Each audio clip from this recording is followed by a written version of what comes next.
고요. b가 0, 1, 2, 3이라고 공역을 줬어요. f라는 함수는 a에서 a로 갔고요. g라는 함수는 a에서 b로 가고 있습니다. 그럴 때 합성함수 g.f라는 것의 치역의 원소의 개수가 1개가 되도록 하는 자연수 m의 최소값을 구하래요. 문제가 복잡해요. 문제 복잡한 거 맞아요. 근데 함수에 대해서 조금 복잡하게 정의를 해주고 말을 복잡하게 표현해줬을 뿐이지 하나하나 예를 들어 해보면 또 금방 해요. 그래서 여러분 함수나 집합이나 같은 경우는요. 수학적 의사소통을 보기 위해서 넣은 단원이라고 제가 말씀을 전에 드렸었어요. 계속 강의 진행하면서 즉 수투는요 수학적으로 표현된 걸 여러분의 표현으로 혹은 수학에서 이해하기 쉬운 걸로 바꿔서 자꾸 하는 연습을 해야 돼요. 그런 걸 목표로 많이 낼 거거든요. 문제에서. 그러려면 예를 들어 보시면 제일 쉬워요. 알겠어요? 예를 드는 게 나쁜 게 아니에요. 그게 제일 좋은 방법이거든요. 자, 한번 해보시면요. 지금 상황에서 g.f의 치역을 원하는 건데 이 f라는 함수는 뭐냐면요. a에서 a로 가는 함수예요. 그러면 f라는 함수는 그러니까 요거는 f를 먼저 가고 g를 가는 거니까 f 먼저 쓸게요. 그 다음에 이제 여기 연속적으로 g로 보낼게요.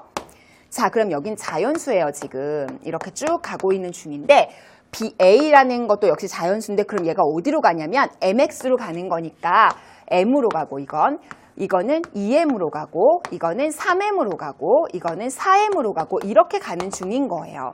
맞죠? 물론 A의 공역은 더 많이 있겠지만 저는 치역만 지금 표현을 하고 있었어요. 그러면 이들이 다시 B로 가겠죠. B로 가는데 그때 이제 여기로 갈 때는 X를 4로 나눈 나머지에 대해서 물어보고 있어요. 그러면 M을 4로 나눴을 때는 나머지가 누가 될지 2M을 4로 나눴을 땐 나머지가 누가 될지 3M은 누가 될지 4M은 뭐 4로 나누면 나머지가 누가 될지에 따라서 여기 있는 원소에 각각 대응이 되겠죠.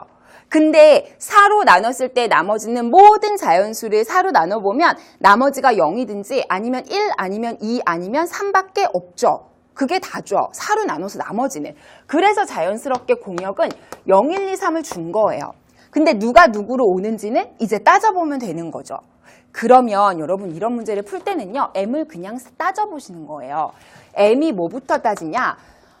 M은 지금 뭐보다 크다 혹은 이런 말 있어요. 어차피 보기 중에 보시면요. 2, 3, 4, 5 쭉 나오죠. 1 따지지 마세요. 필요 없고요. 2부터 따지세요. 보기 중에도 2부터 있으니까 M이 2라면 어떻게 될까? 그걸 고민하는 거예요. 무슨 말인지 아시겠죠? 그럼 여기에 함수값이 다 어디로 온 거냐면 2, 그 다음에 이때 이렇게 할까? 2, 그 다음에 여기는 4, 그 다음에는 6, 그 다음엔 8로 간 거죠. 그럼 이걸 4로 나누면 나머지가 2로 가고요. 4로 나누면 나머지 0으로 가고요. 4로 나누면 나머지 2로 가고 여기는 0으로 가고 이렇게 되니까 그렇다면 이때 치역의 원소의 개수가 2개가 되는 거죠. g라는 함수에 의해서 지금 옮긴 건데 이때. m이 2라면 맞아요? 그러면 치역의 원소의 개수가 1개라고 얘기했으니까 이런 경우는 안 되는 거죠. 이렇게 해서 이제 몇 개를 따져보시면 대충 느낌이 와요. m이 3일 때도 해보셔도 되고요. 근데 얼핏 딱 보더라도 m이 어쨌든 다른 건 안 따져보더라도 m이 4라면 반드시 하나로 갈 수밖에 없겠죠. 왜? 왜냐면 4로 가면 m이 4면 여기가 다 4의 배수잖아. 모든 수가. 그러면 전부 다 4로 나누면 나머지가 0이 되죠. 그럼 모든 수가 M을 4로 픽스하면 다 0으로 가는 거예요. 지금 모든 수가 다 4의 배수니까. 그러니까 그때는 원소의 개수가 1이 될 수밖에 없는 거죠. 그러니까 4의 배수가 된다는 가능성은 일단은 무조건 된다는 가능성을 열어둘 수 있죠. 그러면 2, 3, 4 갈 때 3만 안 되는 것만 확인하면 4가 최소의 원소라는 게 확실해지네요. 맞아요. 그래서 3만 또 확인하시면 돼요.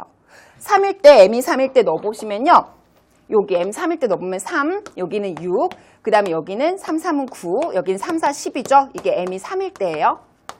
그때 해보시면 이때는 어디로 가요? 3일 때는 나머지 3으로 가죠. 4로 나누면 이때는 2로 가네요. 벌써 나머지가 2로 갈렸죠? 그럼 필요 없어요. 안 해보셔도 돼요. 그러니까 그 다음은 m이 4겠구나. 알겠죠? 그래서 답은 3번이 되는 겁니다.